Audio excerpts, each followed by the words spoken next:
काली माता का यह प्रसिद्ध मंदिर मां के शक्तिपीठों में से एक है। आज यहां माननीय प्रधानमंत्री द्वारा पूजा अर्चना कर 500 साल बाद इस मंदिर में आज पीएम मोदी ने फहराया सनातन हिंदू धर्म ध्वजा। कहते हैं कि इतिहास अपने आप को दोहराता है। आक्रमणकारी सुल्तान महमूद बेगढ़ा ने गुजरात के पावागढ़ महाकाली मंदिर को तोड़ दिया था और मंदिर के शिखर पर एक मजार बना दी गई थी। अवैध निर्माण हटाकर मंदिर का पुनः निर्माण करवाया गया। आज पीएम नरेंद्र मोदी 500 साल बाद उसी मंदिर पर सनातन हिंदू धर्म ध्वजा फहराकर और फिर से मंदिर को देशवासियों को समर्पित किया। और उन्होंने क्या कहा, जानने के लिए पूरी वीडियो को आखिरी तक देखें।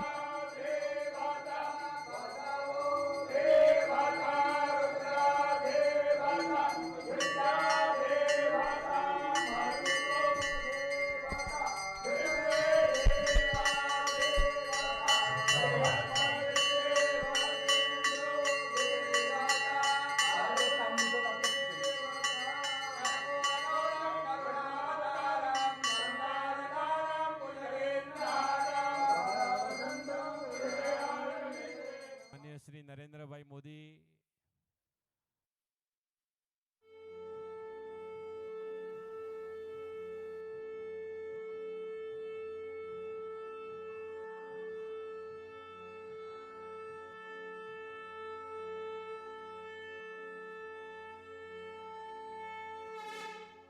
ગુજરાતના પનોતા પુત્ર ભારત માતાના સપૂત યશસ્વી વડાપ્રધાન માન્ય શ્રી નરેન્દ્રભાઈને વિનંતી કરું કે આપણને આવીને ઉદ્બોધન કરે।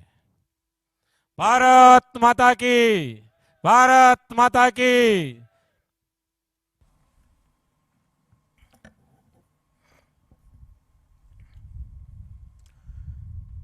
कार्यक्रम में उपस्थित गुजरात के लोकप्रिय मुख्यमंत्री श्री भूपेंद्र भाई पटेल, कालिका माताजी मंदिर ट्रस्ट के प्रेसिडेंट श्री सुरेंद्र भाई पटेल, राज्य सरकार के मंत्री भाई पूर्णेश मोदी, यहाँ उपस्थित सभी वरिष्ठ पूज्य संतगण, सभी श्रद्धालु साथी, देवी और सज्जनों, आज कई वर्षों के बाद पावागढ़ मां काली के चरणों में आकर के कुछ पल बिताने का, आशीर्वाद प्राप्त करने का सौभाग्य मिला। मेरे लिए जीवन की बड़ी धन्य पल है। सपना जब संकल्प बन जाता है और संकल्प जब सिद्धि के रूप में नजर के सामने होता है तो उसका आनंद कितना हो सकता है, इसकी आप कल्पना कर सकते हैं। आज का ये पल मेरे अंतर मन को विशेष आनंद से भर देता है। कल्पना कर सकते हैं 5 शताब्दी के बाद और आजादी के 75 साल बीतने के बाद 5 शताब्दी तक मां काली के शिखर पर ध्वजा नहीं फहरी थी। आज मां काली के शिखर पर ध्वजा,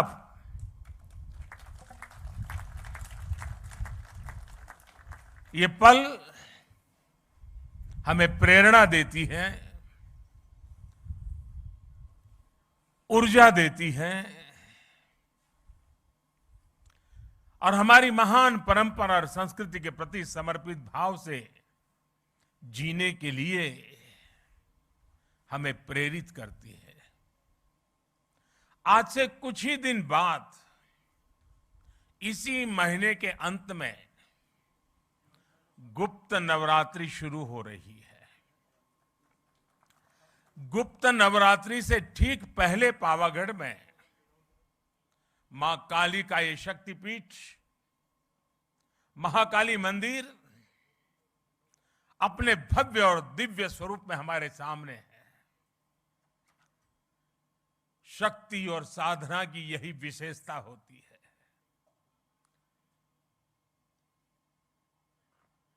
गुप्त नवरात्रि है, लेकिन शक्ति सुप्त नहीं होती है, शक्ति कभी लुप्त नहीं होती है। जब श्रद्धा, साधना और तपस्या फलीभूत होते हैं तो शक्ति अपने पूर्ण वैभव के साथ प्रकट हो जाती है।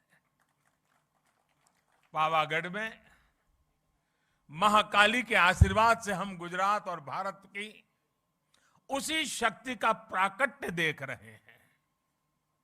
आज सदियों बाद महाकाली का ये मंदिर अपने विशाल स्वरूप में हमारे सामने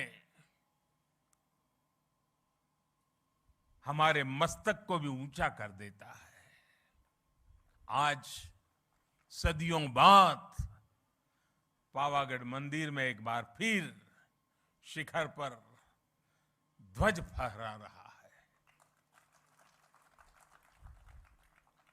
ये शिखर ध्वज केवल हमारी आस्था और आध्यात्म का ही प्रतीक नहीं है। ये शिखर ध्वज इस बात का भी प्रतीक है कि सदियां बदलती हैं, युग बदलते हैं, लेकिन आस्था का शिखर शाश्वत रहता है। भाई और बहनों, अयोध्या में आकर आपने देखा होगा भव्य राम मंदिर आकार ले रहा है। काशी में विश्वनाथ धाम हो या फिर मेरे केदार बाबा का धाम हो, आज भारत के आध्यात्मिक और सांस्कृतिक गौरव पुनर्स्थापित हो रहे हैं। आज नया भारत अपनी आधुनिक आकांक्षाओं के साथ साथ अपनी प्राचीन धरोहर को भी, अपनी प्राचीन पहचान को भी उसी उमंग और उत्साह के साथ जी रहा है। हर भारतीय उस पर गर्व कर रहा है। हमारा ये आध्यात्मिक स्थल हमारी श्रद्धा के साथ साथ नई संभावनाओं के भी स्रोत बन रहे हैं। पावागढ़ में मां काली का मंदिर का पुनर्निर्माण हमारी इसी गौरव यात्रा का एक हिस्सा है। मैं इस अवसर पर मां महाकाली के चरणों में नमन करते हुए आप सभी को हृदय से बहुत बहुत बधाई देता हूं।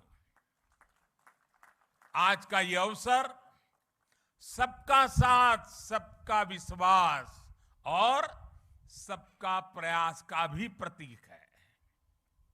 साथियों, अभी मुझे मां काली मंदिर में ध्वजारोहण और पूजन अर्चन का सौभाग्य मिला है। मां काली के दर्शन करते समय मैं सोच रहा था कि आज मां काली के चरणों में आकर क्या मांगू। मां काली का आशीर्वाद लेकर इतिहास गवाह है, स्वामी विवेकानंद जी मां काली के आशीर्वाद लेकर के जन सेवा से प्रभु सेवा में लीन हो गए थे। मां मुझे भी आशीर्वाद दे कि मैं और अधिक ऊर्जा के साथ और अधिक त्याग और समर्पण के साथ देश के जन जन का सेवक बनकर उनकी सेवा करता रहूं। मेरा जो भी सामर्थ्य है, मेरे जीवन में जो भी कुछ पुण्य है, वो मैं देश की माताओं बहनों के कल्याण के लिए, देश के लिए समर्पित करता रहूं। गरवी गुजरात इस समय इस गर्वी गुजरात की धरती से, मां काली के चरणों से मैं देश की आजादी के अमृत महोत्सव का भी स्मरण करता हूं। साथियों, गुजरात ने जितना योगदान देश की आजादी की लड़ाई में दिया है, उतना ही योगदान देश के विकास में भी दिया है। गर्वी गुजरात भारत के गर्व और शान का पर्याय है। गुजरात ने भारत के व्यापार का भी नेतृत्व किया और भारत के आध्यात्मता का भी उसे संरक्षित करने का पूरा प्रयास किया। सदियों के संघर्ष के बाद जब भारत आजाद हुआ तो हम गुलामी और अत्याचार के घावों से भरे हुए थे। हमारे सामने उस अपने अस्तित्व को फिर से खड़ा करने की चुनौती, उसको लेकर के हम खड़े थे, लड़े थे। भारत के इस सांस्कृतिक आजादी की शुरुआत भी सरदार साहब के नेतृत्व में गुजरात से ही हुई थी। सोमनाथ मंदिर का पुनर्निर्माण राष्ट्र के पुनर्निर्माण के संकल्प के रूप में हमारे सामने आया। पावागढ़ और पंचमहाल आज सोमनाथ की उस परंपरा को आगे बढ़ा रहा है जिसने गुजरात को पूरे देश में पहचान दी थी। आज जो ध्वजा फहराई गई है वो केवल महाकाली मंदिर की ध्वजा नहीं है, बल्कि गुजरात और देश के सांस्कृतिक गौरव की ध्वजा भी है। पंचमहाल और गुजरात के लोगों ने सदियों से इस मंदिर की भव्यता के लिए प्रयास किए। अब सोने से बढ़े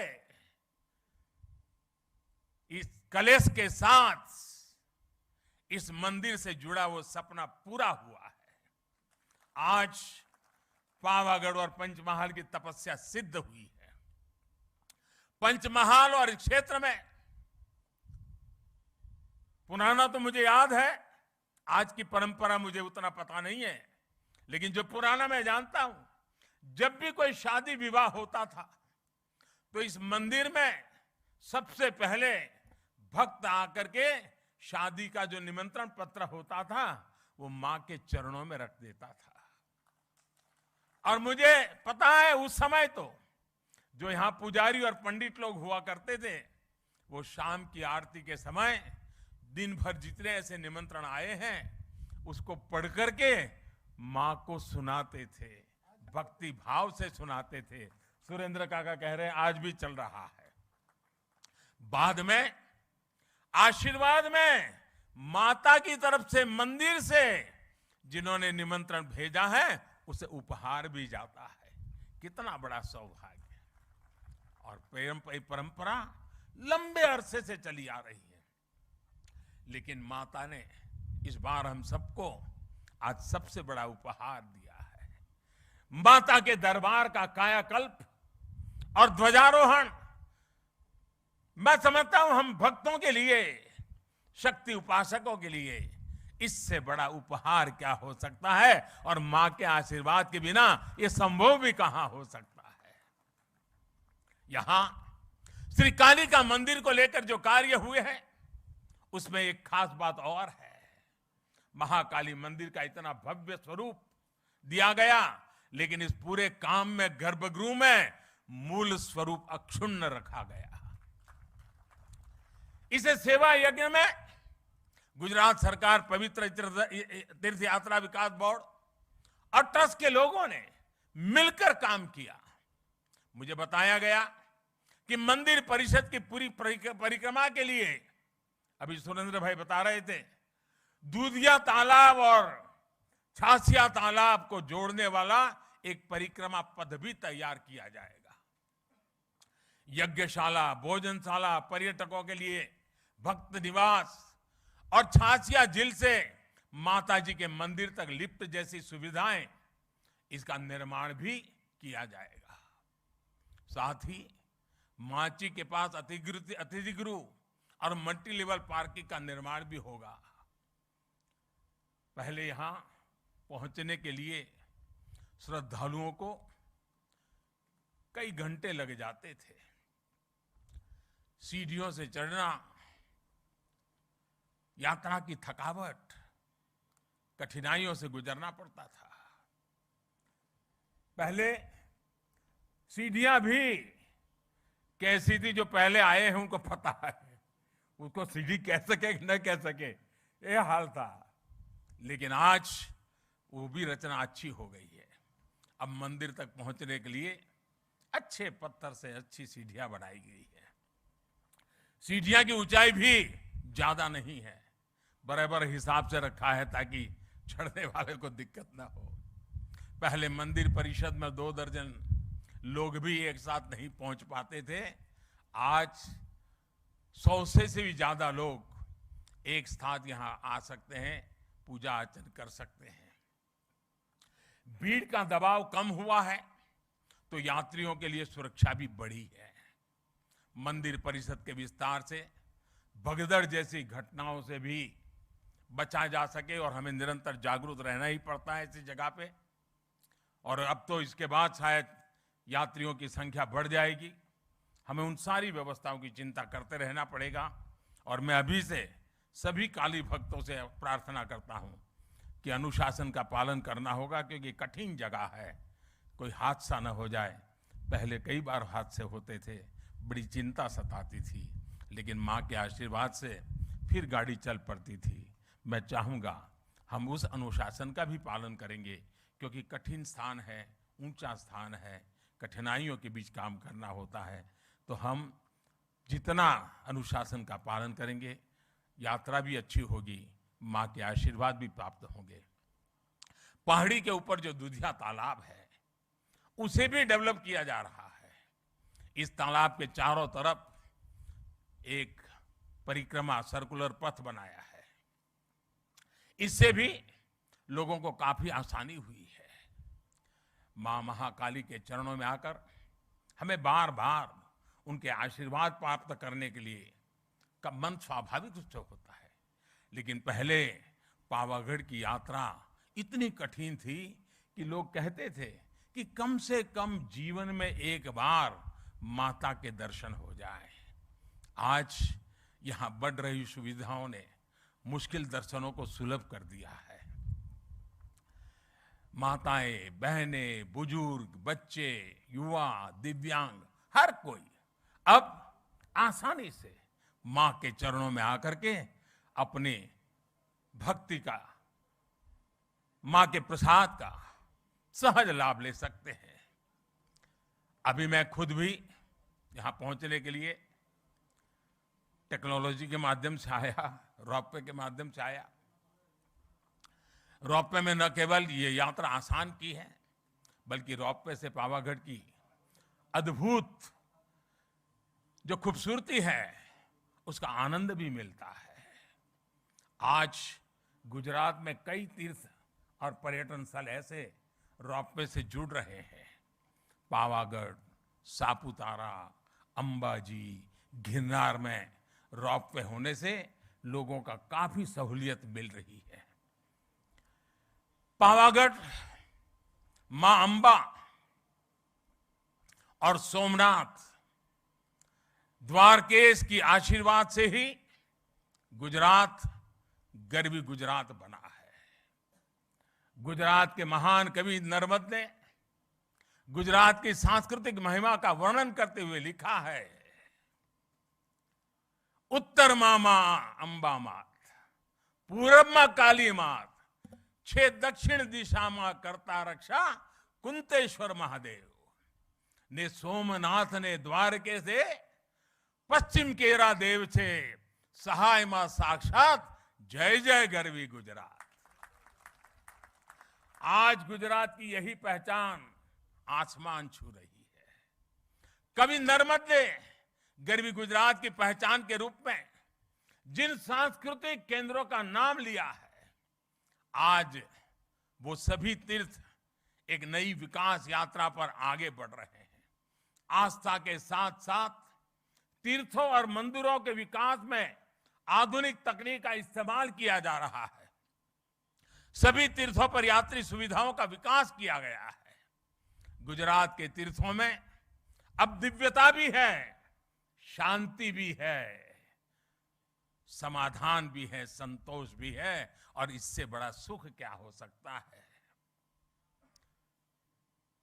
अगर माता के ही मंदिरों की बात करें, शक्ति के सामर्थ्य की बात करें, तो हम गुजरात के लोग इतने भाग्यवान रहे हैं।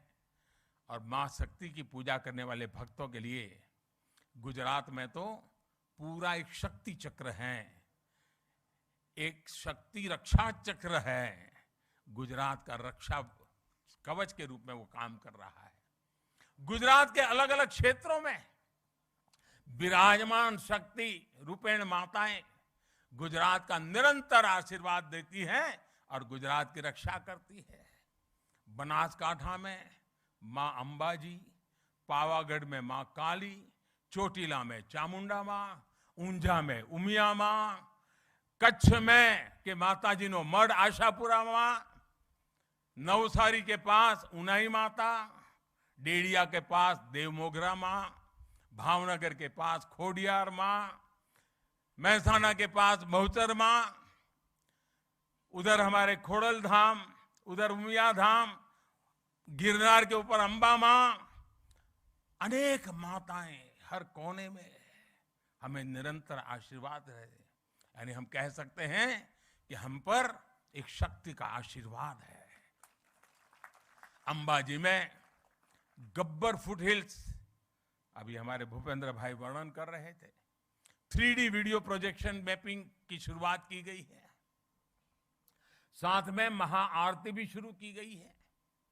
केंद्र की प्रसाद योजना के तहत गब्बर तीर्थ का पुनरुद्धार भी किया जा रहा है।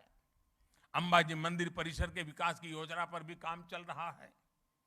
कोटेश्वर महादेव मंदिर, रिंछड़िया महादेव मंदिर जैसे पुण्य स्थानों का विकास भी किया जा रहा है। अभी कुछ समय पहले मुझे सोमनाथ मंदिर में भी कई विकास कार्यों के लोकार्पण का अवसर भी मिला था। द्वारिका में भी घाटों, यात्री सुविधाओं और मंदिरों के सौंदर्यीकरण पर भी काम किया गया है। पंचमहाल के लोगों से मेरा आग्रह होगा, बाहर से जो भी श्रद्धालु यहां दर्शन करने आए, उनको आप अपने राज्य के इन सभी स्थानों पर जाने के लिए जरूर कहिएगा। माधोपुर में जहां भगवान श्री कृष्ण और रुक्मणी का विवाह हुआ था, वहां रुक्मणी मंदिर का पुनर्विकास भी किया जाएगा। अभी अप्रैल के महीने में जैसा भूपेंद्र भाई ने बताया, हमारे राष्ट्रपति जी ने माधवपुर गेट मेले का उद्घाटन करके वो स्वयं यहां आए थे। तीर्थों का ये विकास केवल आस्था के विकास का विषय तक से ही सीमित नहीं है, बल्कि हमारे तीर्थ समाज की गतिशीलता और राष्ट्र की एकजुटता के भी एक बड़े महत्वपूर्ण जीवंत प्रतीक है। इन तीर्थों और मंदिरों में आने वाले श्रद्धालु अपने साथ कई नए अवसर भी लेकर आते हैं। किसी भी क्षेत्र में पर्यटन बढ़ता है तो रोजगार भी बढ़ता है, इंफ्रास्ट्रक्चर का भी विकास होता है। हमारे तीर्थ यात्रियों को स्थानीय संस्कृति से तो परिचित करवाते ही हैं, स्थानीय कला, कौशल, शिल्प का भी प्रचार प्रसार होता है। हम सभी इस बात के गवाह हैं। हमारा केवड़िया, वहां का हमारा Ekta Nagar, statue of unity, उसके बाद वहां पर्यटकों की जो संख्या बढ़ी है, आज दुनिया में महत्वपूर्ण पर्यटन क्षेत्रों में वो एक डेस्टिनेशन के रूप में जाना जाने लगा है। दुनिया में उसने भी जगह बना ली है। इसी तरह सुविधाएं बढ़ने के बाद काशी विश्वनाथ धाम और चार धाम यात्रा में भी श्रद्धालुओं की संख्या नित्य नए रिकॉर्ड बना रही है। इस बार तो केदारनाथ में अभी तो कुछ ही सप्ताह हुए हैं, सारे रिकॉर्ड तोड़ दिए हैं, इतने यात्री वहां पहुंचे हैं। पावागढ़ के विकास से मंदिर में आने वाले श्रद्धालुओं की संख्या बढ़ेगी, तो उसका लाभ बड़ौदा हो, पंचमहाल हो, इस पूरा हमारा वनवासी पट्टा हो, हमारे आदिवासी भाई बहन हो, सबके जीवन में एक बहुत बड़ी ताकत भरने वाला है। जो श्रद्धालु मंदिर में आएंगे वह यहां से विरासत वन भी जाएंगे। विरासत वन प्रकृति, पर्यावरण, परंपरा और आयुर्वेद जैसे विषयों पर देश के लिए एक बड़ा आकर्षण और प्रेरणा का केंद्र बन सकता है। इसी तरह आर्कियोलॉजिकल पार्क और पावागढ़ किला के लिए भी आकर्षण बढ़ने वाला है। विकास ये कार्य पंचमहाल को देश में प्रमुख पर्यटन स्थल के रूप में उभरने में मदद करेंगे। पावागढ़ में आध्यात्म भी है, इतिहास भी है, प्रकृति भी है, कला संस्कृति भी है। यहां एक और मां महाकाली का शक्तिपीठ है तो दूसरी ओर जैन मंदिर की धरोहर भी है। यानी पावागढ़ एक तरह से भारत के ऐतिहासिक विविधता के साथ सर्वधर्म समभाव का केंद्र रहा है। यूनेस्को ने चांपानेर के पुरातत्व स्थल को विश्व धरोहर वर्ल्ड हेरिटेज के रूप में इस साइट को दर्ज किया हुआ है। यहां बढ़ता हुआ पर्यटन यहां की पहचान को भी और मजबूत करेगा। पंचमहाल में पर्यटन की संभावनाओं के साथ साथ यहां के युवाओं के लिए बड़ी संख्या में नए अवसर तैयार होने वाले हैं। हमारे आदिवासी भाई बहनों के विशेष रूप से रोजगार के नए अवसर आने वाले हैं। आदिवासी समाज की कला संस्कृति और पारंपरिक कौशल को भी नई पहचान मिलने वाली है। और हमारा पंचमहाल तो बैजू बावरा जैसे महान गायकों की धरती रहा है। वो प्रतिभा आज भी यहां की मिट्टी में है। जहां विरासत, वन और संस्कृति मजबूत होती है, वहां कला और प्रतिभा भी पल्लवित होती है। हमें इस प्रतिभा को भी उभारना है, नई पहचान भी देनी है। चांपानेर वो जगह है जहां साल 2006 में गुजरात का गौरव बढ़ाने वाली ज्योतिर्ग्राम योजना की शुरुआत हुई थी। मैं जब मुख्यमंत्री बना तब लोग मुझे कहते थे, साहब कम से कम शाम को खाना खाते समय बिजली मिले इतनी व्यवस्था करो। यही मां काली के चरणों में बैठ करके हमने ज्योतिर्ग्राम योजना से गुजरात में और देश में पहली बार 24 घंटे घरों में बिजली पहुंचाने में सफलता प्राप्त की थी। और तब उस समय के हमारे राष्ट्रपति श्री एपीजे अब्दुल कलाम जी उस कार्यक्रम में आए थे और उनके कर कमलों से हमने उसको लॉन्च किया था। ज्योतिर्ग्राम योजना ने गुजरात के विकास में एक नया अध्याय जोड़ा। इस योजना की वजह से गुजरात के लोगों को 24 घंटे बिजली मिलना शुरू हुआ। पावरगढ़ का नाम ही एक प्रकार से हवा का गढ़ है। यहां वासुदेव की विशेष कृपा रहती है। मुझे विश्वास है कि हमारे सांस्कृतिक पुनरुत्थान और विकास की जो हवा पावागढ़ में बह रही है, इसकी महक भी पूरे गुजरात और देश में पहुंचेगी। इसी भाव के साथ मैं महाकाली के चरणों में एक बार फिर मेरा नमन करता हूं। आप सभी को भी एक बार फिर बहुत बहुत शुभकामनाएं देता हूं। અને આજે જ્યારે માં કાળીના ચરણોમાં આવ્યું છું ત્યારે ગુજરાતનો વિશાળ ફલક અને અન્ય રાજ્યોથી પણ માં કાળીના ભક્તોની અનગિનત સંખ્યા ખૂબ શ્રદ્ધા સાથે અહીંયા આવતી હોય છે। એ શ્રદ્ધાળુઓને પણ અનેક અનેક શુભકામનાઓ આપું છું। કારણ એમણે જે સપના જોયા હશે, એમના પૂર્વજોએ જે સપના જોયા હશે, એમના પૂર્વજો જે આશા સાથે આવતા હતા અને નિરાશ થઈને પાછા જતા હતા, આજે એમના સંતાનો એમના પૂર્વજોને પણ કહી શકશે કે આપે ભલે કષ્ટ વેઠ્યા હોય પણ હવે યુગ બદલાણો છે। હવે માં કાલી પૂરા ગૌરવ સાથે આપણને આશીર્વાદ આપી રહી છે। એવી જ એક ભાવના સાથે ફરી એકવાર આપ સૌને ખૂબ ખૂબ શુભકામનાઓ। સૌ ટ્રસ્ટી મંડળને, ગુજરાત સરકારને, ભૂપેન્દ્રભાઈના નેતૃત્વમાં થયેલા કામોને હૃદયથી બિરદાવું છું। આપ સૌને ખૂબ ખૂબ શુભેચ્છા આપું છું। ખૂબ ખૂબ ધન્યવાદ।